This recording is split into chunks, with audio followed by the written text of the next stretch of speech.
Welcome to MDP Central Tea Talks, where McCoy Dance Project hosts an annual series of community talks and panel discussions to increase conversation and collaboration around issues that we face today. Hello, my name is Derek McCoy Jr., and I'm the founder and executive artistic director of McCoy Dance Project MDP. I go by he, him pronouns, and today you join me for MDP Tea Talks Age of Technology. During this episode, I'm delighted to have two special guests with me, Rashay Nelson and Leah Fiallo. Please introduce yourselves, name, originally where you're from, self-identifiers, and give us a fun fact. I'll go first. My name is Leah Fiallo. I'm originally from Massachusetts, but I now live in New York City. I use she, her pronouns. And a fun fact about myself is that I am a twin. Awesome. Hello, everyone. My name is Rashay Nelson. I'm originally from West Palm Beach, Florida, where I am right now. I use she, her pronouns, and I live in New York City. A fun fact about me is this is always not so fun to me, but a fun fact about me is that I'm the only girl in my family. I guess that's fun. Yeah, it's definitely interesting. Also, I did not know you were a twin, so I'm super interested in that. You're fraternal or identical? Yeah, it's fraternal. It's a twin brother. Okay. So I have a lot of twins in my family. I think it's like it runs in my family. So I'm like, when I have kids, I'm pretty sure they'll be twins. But yeah, so that's really funny. we love it. It's a good time.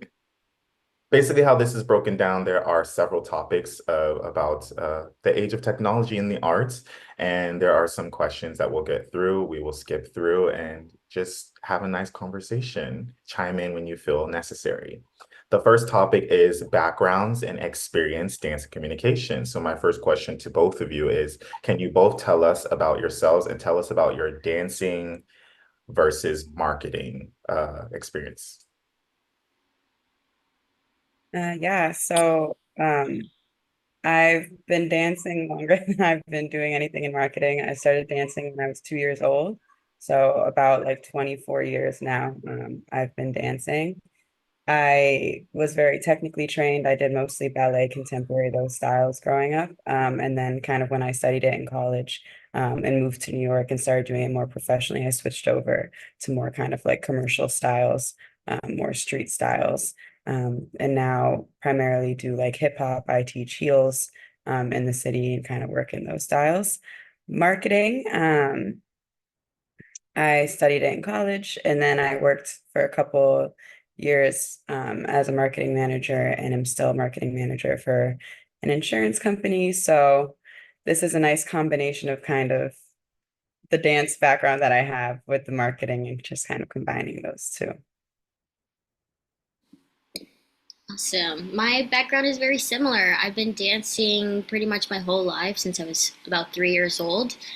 And just as I continued to dance, moving from high school into college, in college I studied communications and I double majored in digital technology and emerging media. So um, just as technology was becoming a more integral part of our lives, I was really fascinated by our relationship to it, our growing need and attachment to it. And in college, I really enjoyed studying just the trends of media and how that really shapes our culture.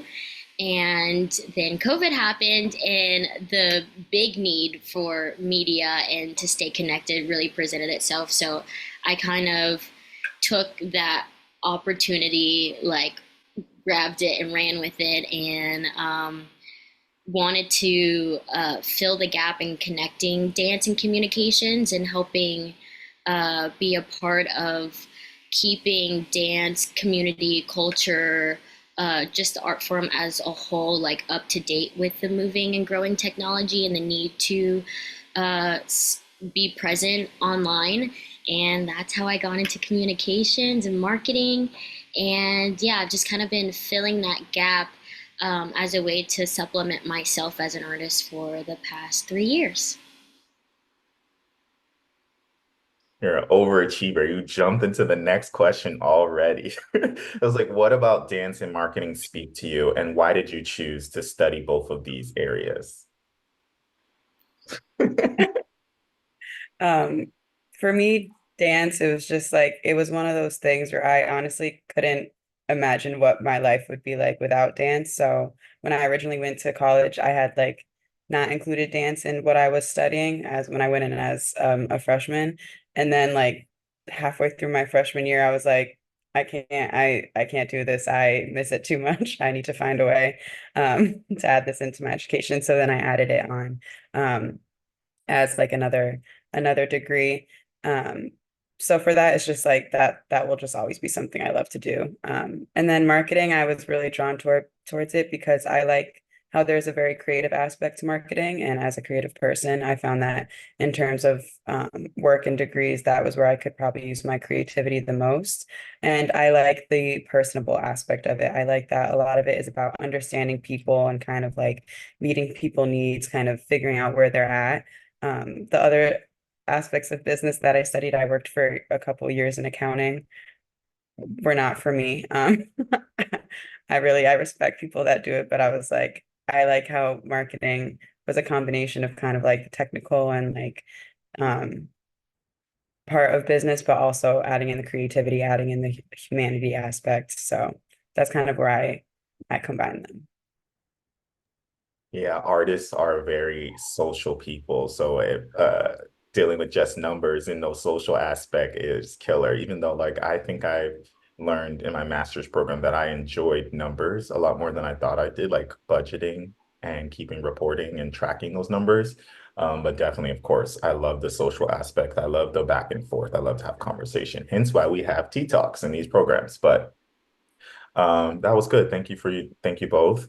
I'm going to move us into the next topic, marketing tools, social media versus website versus newsletter versus etc. We now live in this new age of technology and everything's moving super rapidly. It seems that marketing has sort of moved from posters, in-store flyers, mostly print material, to online communications. Can you both speak on whether you think having a website is relevant for individual artists slash workers, or can social media sort of suffice on its own? I'll answer this. I think that social media is such an amazing tool for artists across any medium to have as a free, pretty much free way to present and market and showcase yourself. And there's also a layer now of legitimacy that Instagram gives, because it's almost like if you didn't post about it, it didn't happen.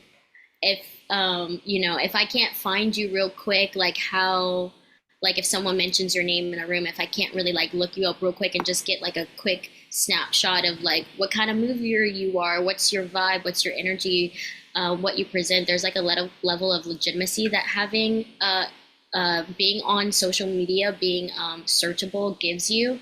And yeah, like I said, the most important part is that it's free. It's essentially free for you to post and create and curate your page. I think that yeah, with all that, considering all that, like it's such a great tool for artists to have. I'm a little, even though I work in marketing, I'm still like personally a little resistant to it because I like to have my own like level of privacy and I want my Instagram to just be for me. But I think even just having like one thing that people can quickly access and like a short reel or something on your Instagram where people can get to know you a little bit is such a necessary tool to have in these days just because it's so easy and accessible to everyone. I feel like having a website is also another great tool, but it's not the end all be all like it maybe was before a few years ago. But I think it comes in to handy when you have a company or you're starting to build a brand that has more than one branch to it, or you're expanding what you offer as an artist. I know people that not only want to share their dancing, but they have a website because they also want to, they have a blog or they want to share their writing or their photography. On my website, I offer like teachings because I like to teach privates and set solos and things like that. So there are other tools that I have that a website allows for me to offer and or essentially like products to offer and sell on a clean platform like a website. But uh, Instagram is free, it's accessible, almost everybody and their mom is on it. So it's like currency these days. It truly is currency. Yeah, I agree with everything that Rashay said. Instagram, I feel like as an artist, especially as like a professional dancer, it's almost impossible for you to not have an Instagram these days. Like every single audition that I've been to, it's they ask, for your headshot, your resume, your reel, and your Instagram. I haven't been to anything in the past like 3 years where asking for your Instagram wasn't included. At this point, I feel like it's a lot of dancers almost like online portfolios. Most dancers use it as a way. Most jobs I've been booked on have been through Instagram. A lot of people use that as a way to find work. So even though there's positives and negatives to Instagram and to social media, I think as a dancer, it is something that is like very almost necessary to have. A website, I agree. If you're a company or if you're doing choreography or teaching, I think website is very helpful because it helps to lend credibility to your work. It's a very easy place for people to register for classes or to register for events that are happening. Also, from a marketing standpoint, it's a lot easier to kind of like manage those analytics and kind of monitor kind of what's going on at the traffic, what kind of people you're bringing in, um, and to continue kind of changing your marketing strategy by using those analytics. But um, yeah, the social media is just it's just an integral part of dance and of the arts in today's day and age. Yeah, you guys have me thinking, and I think I related to what you said, Rashay. Like I do have this sort of like contradictory spirit in myself with like social media, and it's like sometimes I'm like, I just want to delete it all. I want to get rid of it, and then I'm like, wait, hold on. Your social media is your work. And if it wasn't tied to my work, I would have gotten rid of it a long time ago. And I feel like it's just like the phone, the internet in general is very soul sucking. It's very draining because there's so much stimulus happening so quickly. And it has also decreased everyone's attention span, which has also affected how engaged people are with content, engaged with your organization or your brand in general. People are will need to see gratification in like this 3 seconds. If it doesn't catch me in 3 seconds, I'm gone. And like of course TikTok and Reels have made it worse, and people are like flicking and they're only watching for like a millisecond, and that's not good, but that's how we consume content now. So I do. And then even on the other side of it, not someone who is creating my own brand, but someone who's also looking to bring other people into the fold. I do look for, I've noticed lately that Instagram and social media has become a quick tool to be able to look someone up. And if I can't see you and if I don't see your content, you say you're a dancer, but then there's no dancing on your profile, I'm like, I can't trust you. So the legitimacy and the dependability is not there. And then I'm like, I have to do extra work to get to know you versus like getting a short resume. I guess like in social media has become like little resumes. Um, yeah, so thank you for both of those very insightful answers. You guys are very knowledgeable and I love it. Um, Moving to the next question, both of you have helped MDP's marketing development. And here we definitely have specific programs that we use in terms of the tools that we use to market ourselves. What are some of the best marketing slash branding tools you discovered and used over your careers in marketing? Like, what are your favorites and why? Um, I love just in terms of for creating like graphics or any content. I love Canva. It's very even the free version of it, because you can like pay, have like a subscription version of it, but even the free version of it offers a lot of different like templates. You can do a lot of things on there. You can do videos, you can do logos, you can do infographics. It's a very easy to use like interface. It's very simple. Even when I was starting out, I was able to like go in and kind of figure it out. You're able to put your whole branding kit in there. You can do your colors and your fonts. It kind of saves all of your previous designs. So on that aspect thing, I really, really love Canva just because I think it's simple and it does what it needs to do and it's not anything crazy. Um, I worked for a tech company before and some of the tools when it was like really like I had to get in there and I felt like I was like in the back end, like editing these things. And I was like, I'm not a developer. That is not what I went to school for. It's a whole nother learning curve. And I feel like Canva kind of takes that stress away and allows you to focus on kind of the content you're creating. Um, and then I mean, I love um, Google Analytics just because it's very, everything's there. It's very easy to track um, like your traffic and what's going on your website and wherever you have those tags. So those are both very easy, simple. Kind of once you use them a couple times, you're good, you're set, and they're very consistent. I would have to agree. Meta is oh sorry, Canva. I'm thinking about Meta, also considering Meta with like Facebook, Instagram, but Canva is truly like anyone that I've talked to that want to improve their marketing, their design, or just looking for an easy, affordable tool to start and install a branding kit or anything like that, I recommend Canva just because it is very user friendly.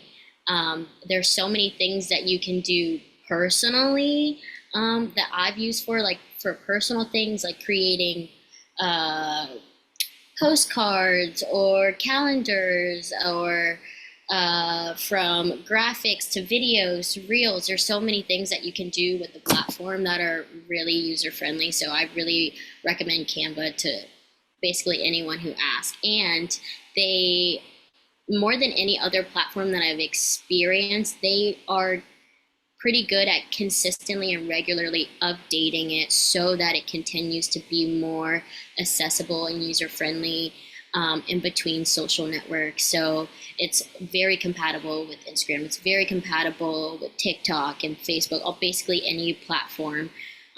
So I also spread the Canva gospel. Um, since I brought up Meta, I Meta can be kind of clunky connecting the platforms, um, and they are not as great, in my opinion, about staying up to date with the people's needs. But it's also become such a like monster of business that you kind of can't avoid it. So you kind of have to like make make amends with it as you're working things out. So even though Meta's a little bit more clunky from like platform to platform, it is something that you want to work on like understanding so that you can, easily connect your Instagram to Facebook, for instance, or even like if you want to promote your content and just like work with the ads to get it to more people, that's something just to like familiarize yourself with. But if you're just thinking about getting started or wanting to create something and you need, even their suggestions are also very awesome. I usually like scroll through things just to like get some inspiration of what a design could look like, or what a layout could look like with colors, fonts, things like that. So Canva's great. Canva's great. Yeah, thank you. And you guys are both mentioning branding and like your branding kits. And kind of, I was starting to touch on this a little bit earlier, but can you speak on the importance of creating a brand that is clear and relatable?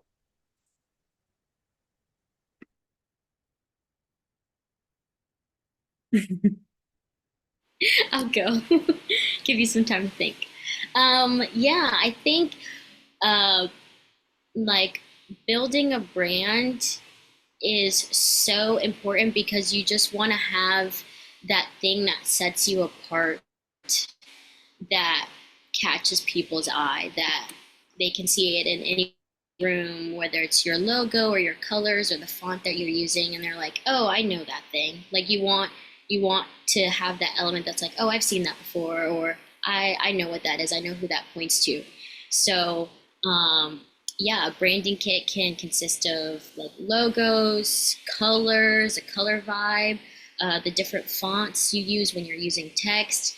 It also consists of the voice that you're using when you're writing your captions or you're on your website. What is the tone that the people feel when they read or see your content? Is it something that's very like bubbly, friendly, girl next door? It's like someone that I know, or is it a little bit more stoic and professional and informative?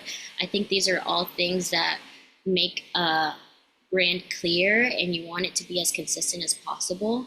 And I think it's something that I often see people rush to uh, grasp, but I think it's important when you're building your brand, or even once you've established your brand, to allow there to be some wiggle room for it to grow as you grow, and it to be a little bit more malleable, because that's actually a good sign that you're improving and changing and evolving. So having like the concrete things that you stand on, but also leaving some wiggle room for it to grow and change as you grow.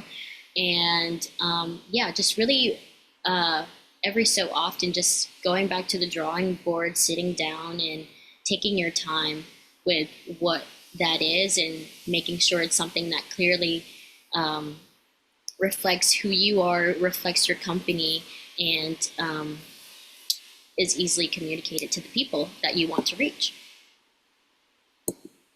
Yeah, agree. I mean, it's essentially like the first impression that people have with you, and your company or you as an individual, and making sure that that brand, even beyond like the aesthetic, the voice, what you're putting out, that it's consistent across all platforms. It also helps kind of lend credibility to your business and to who you are. And really strong branding. I mean, like we've seen it with popular brands like Apple, for example, like their branding, their marketing got so good to the point where they could release a commercial and not even touch on the products that they were selling. And people would run out and buy, the next iPhone or whatever, just because their branding and because it was so consistent. They had such a strong brand image that surpassed what they were even selling. People just wanted to be associated with the brand itself, because of the voice that they created. So a lot of times it like surpasses even kind of what you're doing, whether it be a service, whether it be a product. The brand is what people associate first with who you are. And it's kind of like, I know you shouldn't like judge a book by its cover, but people do, and it is kind of the first thing that they judge you on, when they kind of interact with your company. So it's super important. It's also, you have to put a lot of thought into it. The colors, everything. It all depends. If you're in healthcare, a lot of time they'll use like blues and certain colors. So it's a lot of just like what people kind of don't even think about, but automatically associate when they see certain colors or certain fonts or certain aesthetics. So it's a whole lot to think about. And I agree with it does change over time. You hear a lot of companies doing rebranding or people doing rebranding because it does have to reflect very authentically what you're doing and who you are. And so that is bound to change depending on kind of like where you're growing and changing. Yeah, what I'm hearing in that is your brand after a certain amount of time, well, I guess your branding from the beginning becomes a symbol. It becomes a symbol for people. And once it once the symbol becomes strong enough, it's more than just the products. It's like for Apple, it's the fact that they're associating themselves with this symbol. It brings them some sort of comfort or some sort of excitement just to think Apple, not necessarily iPhone or not necessarily Apple Watch. It's not, they're not really tied to the individual items unless you're a techie, but they're associating with Apple because Apple is Apple. And that's the best way to put it. Apple is Apple. Um, yeah, I love that. I'm going to skip this next question because we kind of touched it already. So I'm going to move us into the next topic, keeping up with the trends of today. So we all know that trends come and go. They fly, they're here, they return, and then they leave and never come back. They have become important keeping up with trends have become important to stay on kind of the top of the algorithm within the oversaturation of content out there. What's the best way to stay relevant and keep your audience engaged online?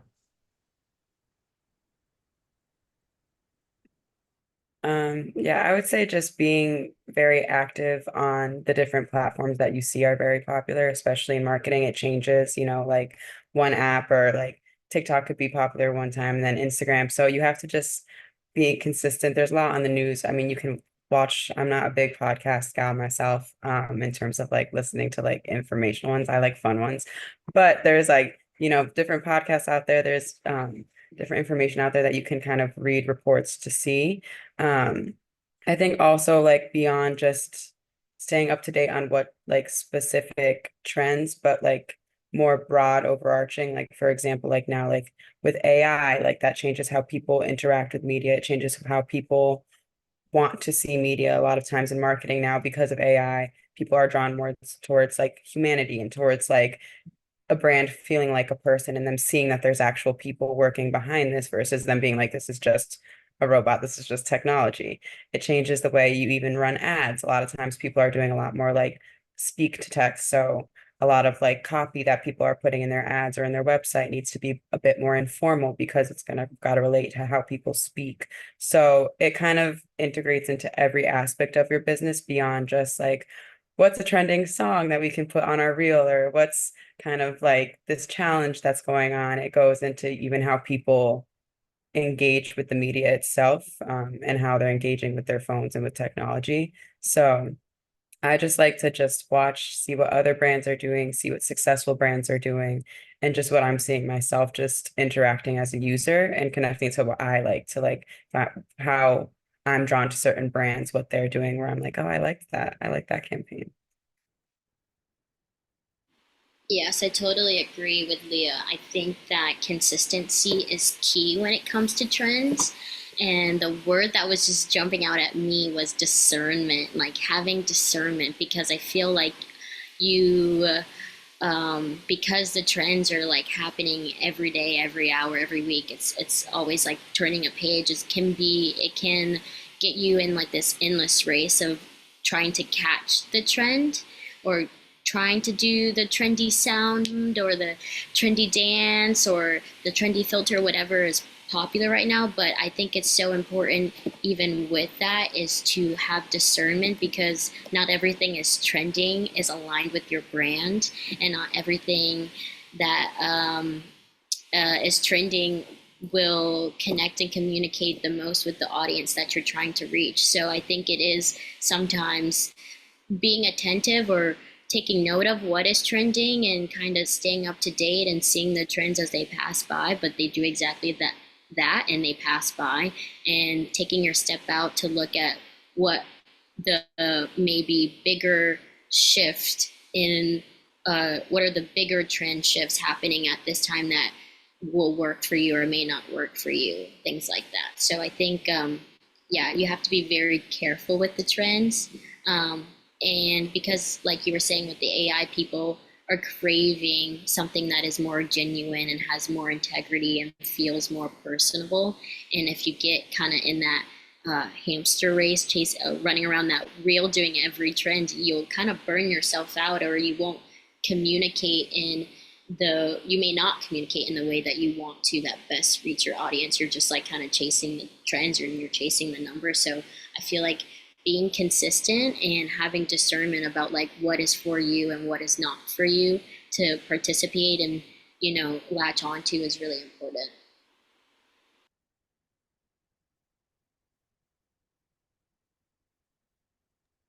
Yes, thank you. A little bit on that. What's one of the most viral yet ridiculous trends you've had to experiment with to create traction on a new post? There's so many crazy things, crazy sounds, crazy movement references that are used in content. And what's the most ridiculous you feel you've had to use?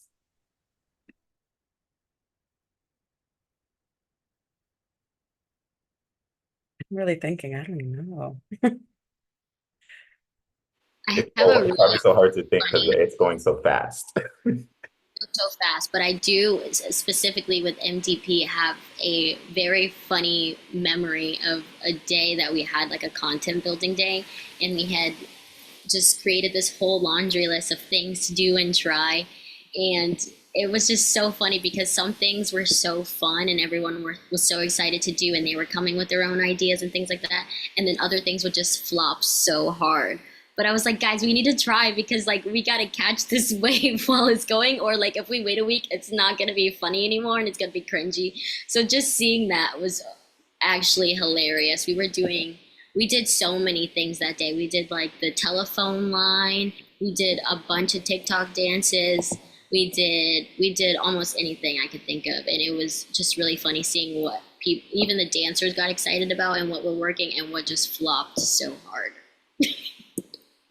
Yeah, I think for me, honestly, like the TikTok dances trends specifically, like those ones are always really hard for me to like get in on. There's just something about them. I don't know, like I'm a very like full out type dancer and I always have been. And I feel like to do them well, you can't go full out at all. You have to put in like no energy. And it's the opposite of what I want to do. Yeah, it's all upper body.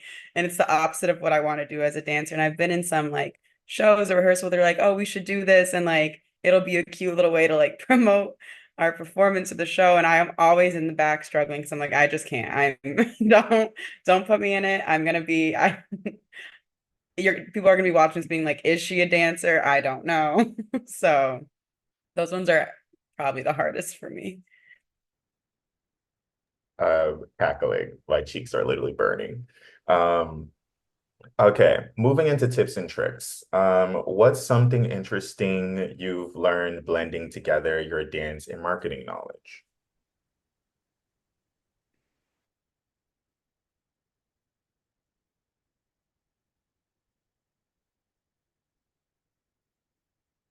I wouldn't say, I mean, it's interesting, but I think like the biggest thing that I've seen is, which seems like it would be obvious, but in the jobs I've worked before, it's not always obvious to people, is like how important authenticity is and how quick people are to be able to see when you're not being authentic and when you're just doing something because you think this will sell or because you think this will be a viral video.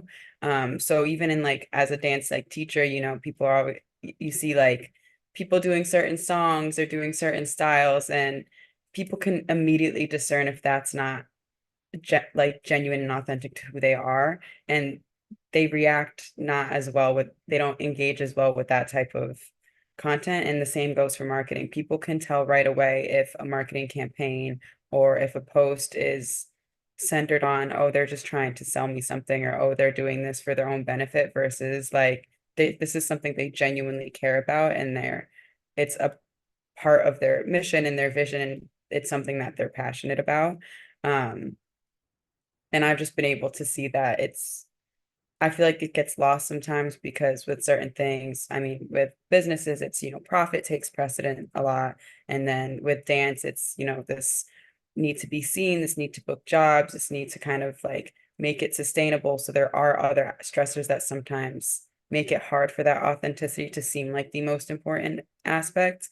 Um, but people, react well to authenticity and they react well to something that people are passionate about. Um, and even though sometimes that gets lost in today's day of social media and everything, I've found that that's the most important thing. I totally agree. Yeah, the two things that came to mind are just like being you, being who you are. Like, if you like it, if you feel it, if you love it, like people will connect with it if it's showing who you really are. And also, less is more. A lot of times, less is more. Whether it's the length of your reel, whether that be your like online reel that you're sending out, or just like a reel on Instagram. Less is more. Like having those solid few seconds of something that's truly captivating speaks volumes to a lot of people. And even with your language, just being clear and concise, and you don't have to sprinkle everything with pixie dust and roses and butterflies and emojis, but just really being clear and concise about whatever you're presenting is goes a long way.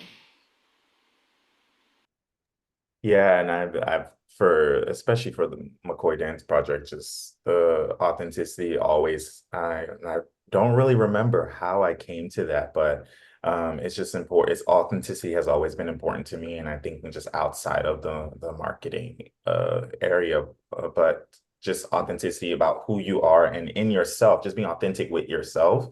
I think sometimes it's easy for us to, I don't want to say be delusional, but you kind of create this sort of internal belief that life runs a certain way and you kind of ignore the real parts of yourself sometimes.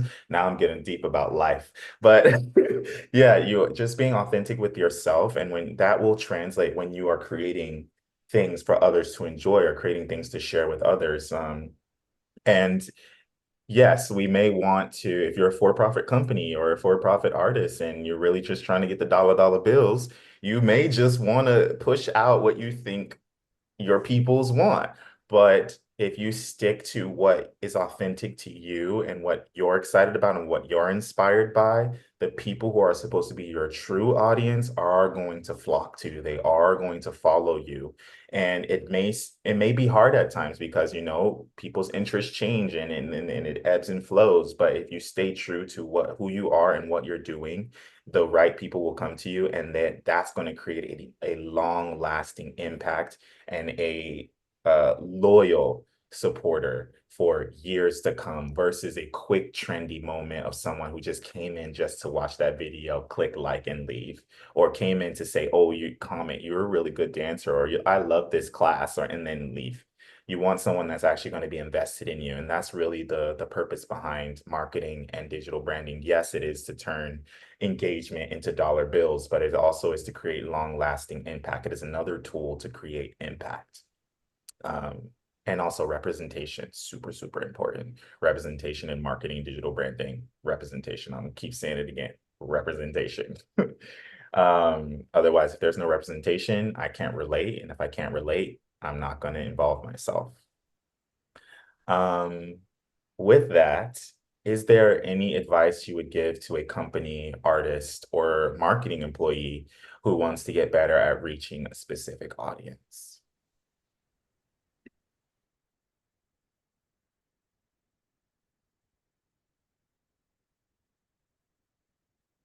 Um, I would say one is like be consistent. So a lot of times if you're branching out and trying to reach new groups, it is like a bit of like you have to allow some time. And also it sounds so obvious, but do your research if you really want to reach a certain group, like genuinely try to understand what they like, what they value, kind of what they engage with, and not just in like a selfish, but like, well, this is how I'm going to get them, but more of like a trying to understand and trying to kind of relate to that. I think even though people don't think about it a lot, like empathy is huge when you're a dancer and when you're working in marketing because it is just about just like a genuine understanding of people and understanding of kind of what they need. And also not being like scared to be very like clear in your messaging about the types of groups like you want to um reach. Sometimes I know people are hesitant because they're like, this isn't something that everyone wants to see, or this is going to scare some people away. Some of my followers might not want to see this, but if it's something that you genuinely care about and that's a group that you genuinely want to kind of engage with, then the other things shouldn't matter as much. I know for a while, like I was very like hesitant to share anything on my socials about like I have like a condition with my eyes, so I have a disability, and I was like, people, I don't want to hear about that, I don't need to put that out there.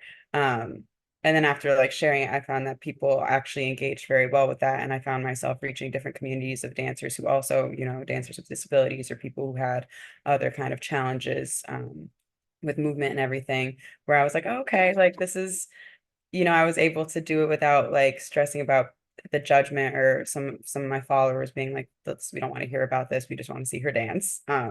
So yeah, I think it all comes back to the authenticity and to just putting in the work to genuinely understand what those groups want and what they need.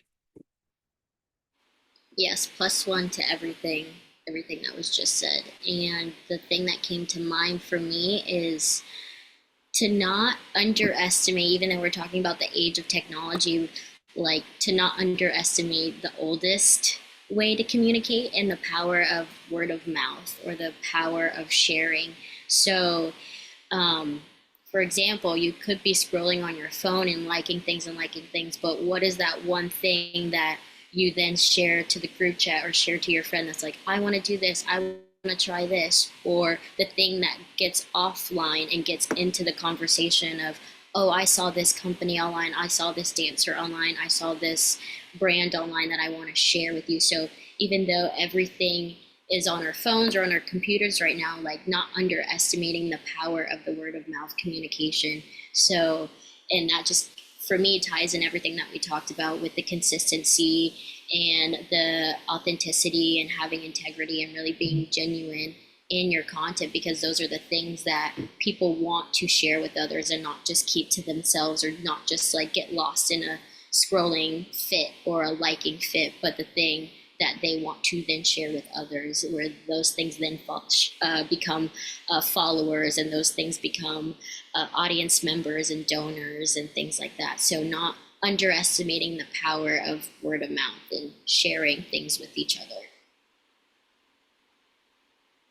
Yes, yes, I echo that. The power of word of mouth is really strong. And I think that's sort of where my curiosities lies. Like, how do we get more people talking about it? Yes, we can get people like, people share. We see stuff all the time. It's oversaturated. So of course I saw it, or it takes 20 times for someone to see that post and be like, oh yeah, I saw this finally hit my feed and you're doing this project. And I was like, it's been being circulated for 2 months and it's definitely been on your feed more than just yesterday. But I'm glad that you finally registered what it was and now you're interested and asked me about this thing.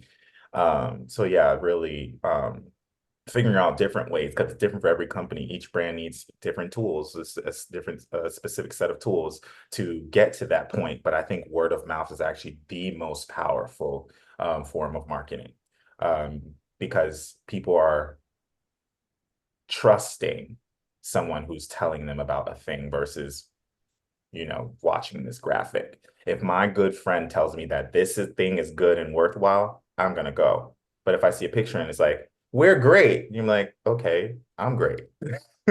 And what else? So yeah, word of mouth actually, because there's a level of trust with the people who are spreading the word, it's the most effective tool. Ah, the time has come for something fun. So anybody who has listened or watched our Tea Talks in the past know that we end these things with something fun. And today we're going to do something we've done a couple Tea Talks ago called Kiss, Marry, Kill. I have quite a few, and we're just going to go through it. So the first one is roses, tulips, sunflowers.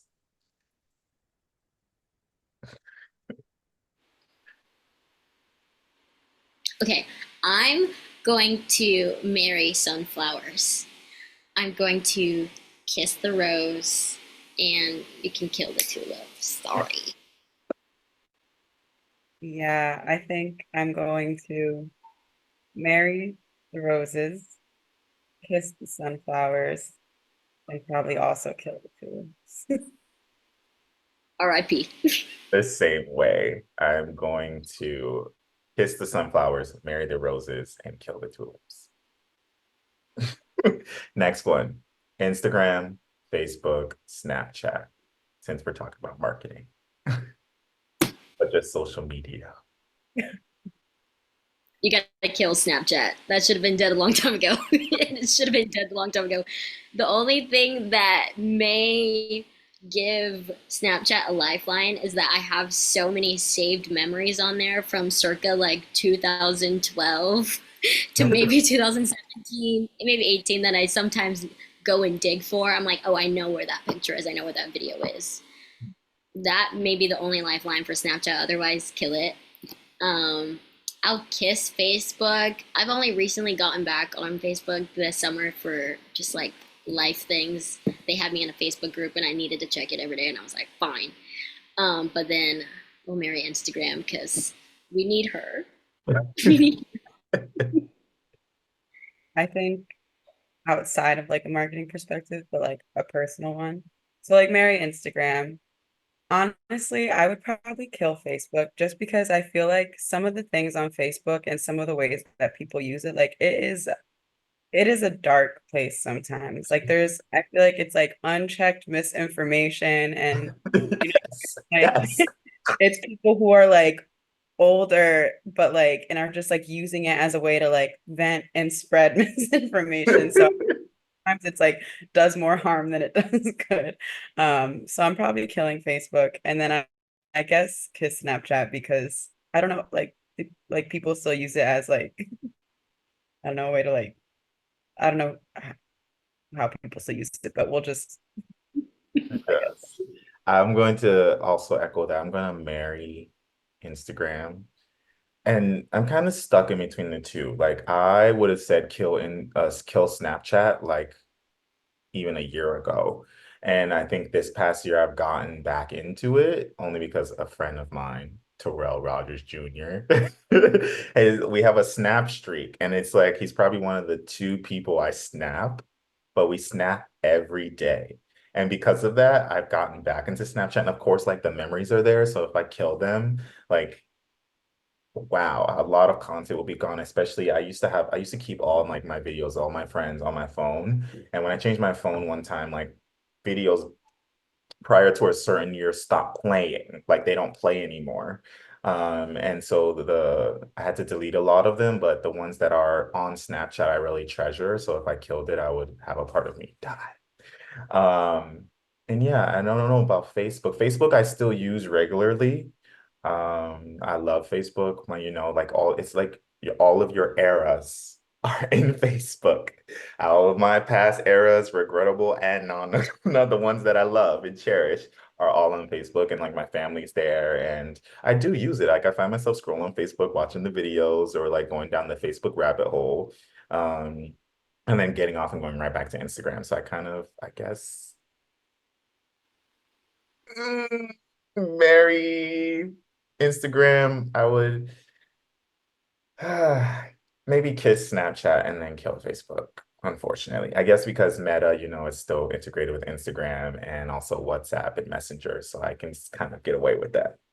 Next one, Yves Saint Laurent, Louis Vuitton, and Gucci.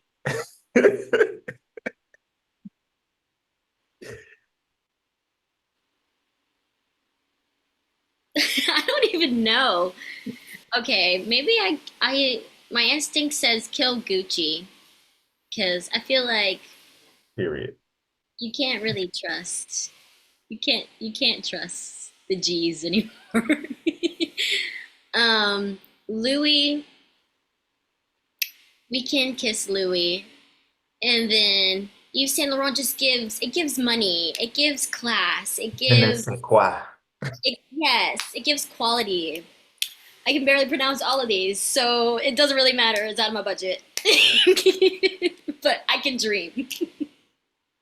I'm a No, manifest for you. Thank you. I was gonna say I don't even think I can rate like I me with designers and like things like that, like really I nothing. Like I know nothing. Like I my interaction with like these brands is zero. It's like I don't even if you were to like really hold a gun to my head and be like, tell me a little bit about each, I'm gone. So I really they can just fall in where they fall.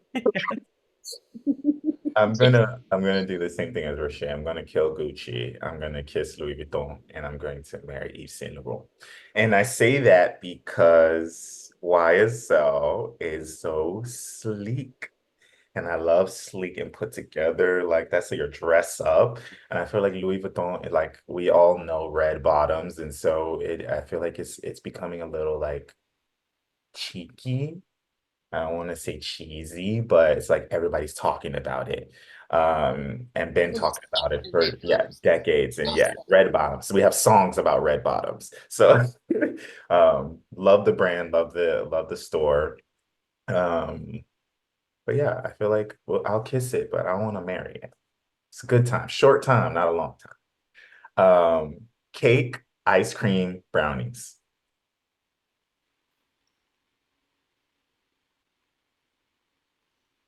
I'm That, gonna marry brownies. I'm that's marrying torture. brownies. I'm gonna kiss the ice cream. Oh, wait, hold on. I love ice cream. I'm gonna kiss the ice cream and I'm gonna kill the cake. I just can't do That's torture. it. I'm like, okay, it depends on where the cake is coming from. Right now, I'm in Florida, so Publix. I would marry a Publix cake. But any other cake, you can kill that. Same thing with ice cream. I'm like, where's the cream coming from? Like, I would kiss ice cream because it depends. And then brownies are just consistent in all faith. My heart. I've married brownies, but Yeah, the brownie with the ice cream on top. So like, I can't choose. I love ice cream, but it does not love me back, sadly. So if it was like a cute vegan ice cream, I love it. I love it so much. So I think I'll probably Van kiss Leeuwen ice has cream such good vegan ice cream. too. And because I hate when you go places and they only have like vanilla or chocolate as their vegan flavors, and it's like I want fun flavors too. And Van Leeuwen has so many fun flavors, and I go there and I'm like the happiest person. So I'd probably kiss ice cream. I'm gonna marry brownies because you just can't go wrong. You Yes. just they're always consistent, always good. Um, and unfortunately kill cake, but I do love a good carrot cake. Hmm. I only killed cake because if it's not from Publix, I don't really want it. And so if I can't have that because I live in Dallas and I couldn't have it because I was living in New York, so kill it. Just get rid of it. I'll take the ice cream. I actually eat ice cream the most often, but brownies, I actually don't like chocolate, but for some reason, brownies have me in a chokehold, and so I have to marry it. That means it's my soulmate, brownies. And not cake consistency. I like it when it's more fudgy and soft and goo. That brownie. Um, your phone, your bed, or your next vacation. Kill the phone. Out, Kill it. out, kill the phone. I'd kiss the vacation, marry my bed because I could stay there all day. That's my little heaven on earth. Yeah, I'm also killing the phone because obviously. I would probably marry the vacation. I love a good vacation. I love going places and just being new.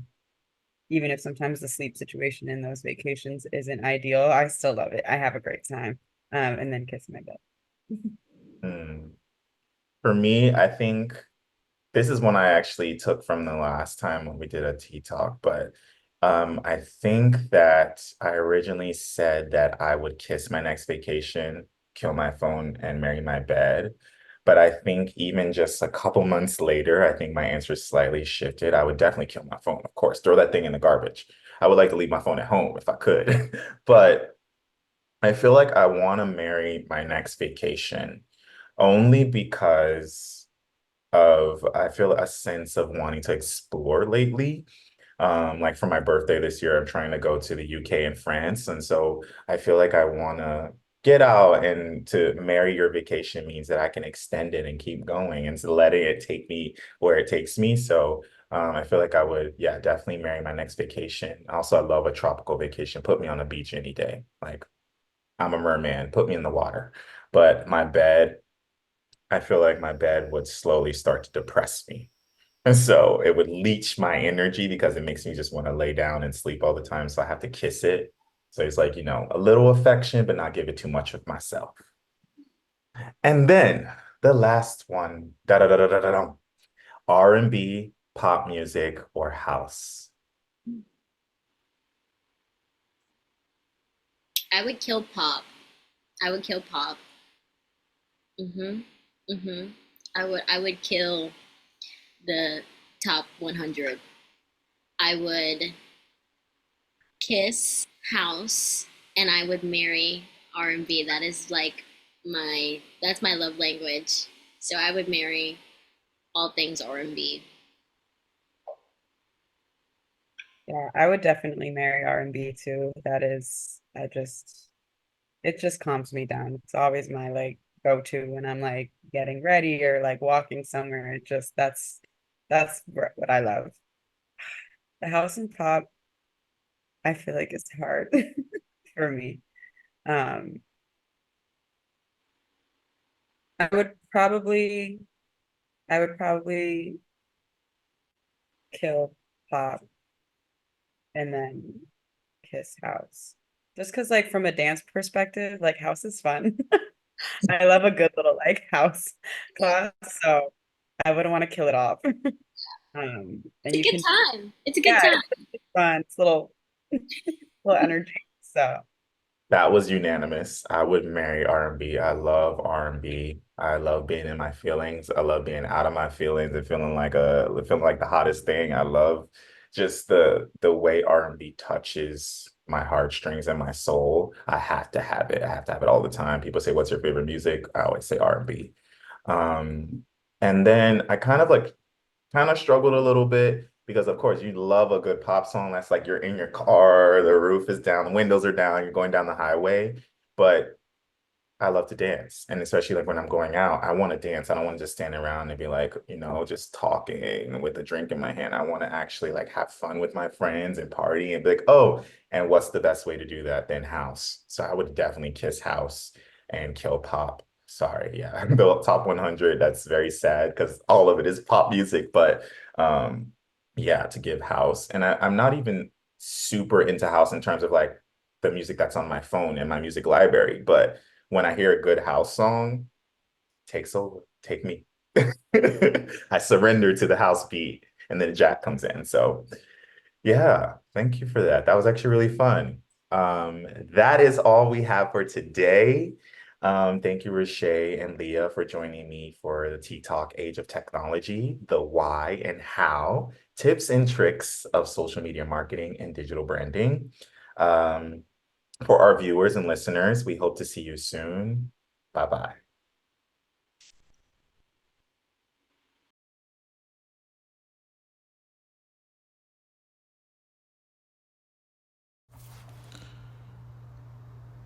McCoy Dance Project, MDP, is an electrifying nonprofit contemporary dance organization that provides safe and equitable platforms for everyone, especially marginalized bodies, to share and to grow in common experience. If you'd like to learn more about MDP, how to take a class with us, or see us perform, check us out on Instagram or Facebook at McCoy Dance Project.